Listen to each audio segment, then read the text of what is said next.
me gukte chama mình họ cho mọi chama bây giờ about tu ya đó là han mực nơ pizim bây giờ qua đó nhở pon mai na kudung pon mai thì chama giờ đó mình mà họ ra hek nơ bây giờ mình tung gót bắt thế mà tung mực để tung gót thế bọn na con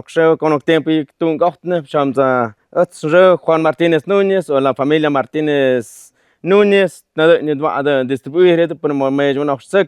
a marca va mezcal ayuk t-shirt ku mezcal ayuk ha yo qua au ha ayuk ki shi chuk na tano in ma va pues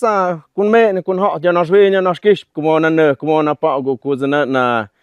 pues sơ và go si ga como na ha pa chuk mực nơ cái số cục hạ thì ta zoom hạ ta có sẽ tôm hạ thì ta có sẽ ta shake ta mà chọc nó đơn mua yo con mà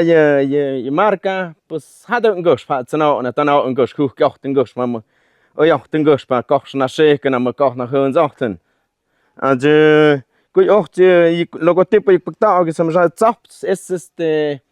hạ đơn xong nhau miêu cái đơn nó sau đã mà Amak ne hok shma yawa yu tok pa hok shma yawa snasawat pues yok me tuktesh masktesh pues ha gosh yo logotipo pagtao ki mezcal ayu allí ya el logotipo me lleva ye pia va yo es pues nekem hu kyohten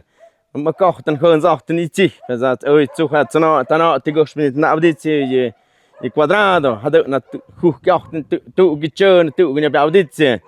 Entonces, me gusta número de contacto es 951-231-5595. Número de contactos. Vaya, presentaciones, vaya, es de 750 mililitros, pero también presentamos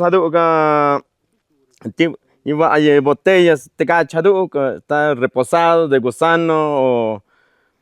ensamblado. Está una botella de 400 mililitros, pues para cuartitos, ese es para familiar. Y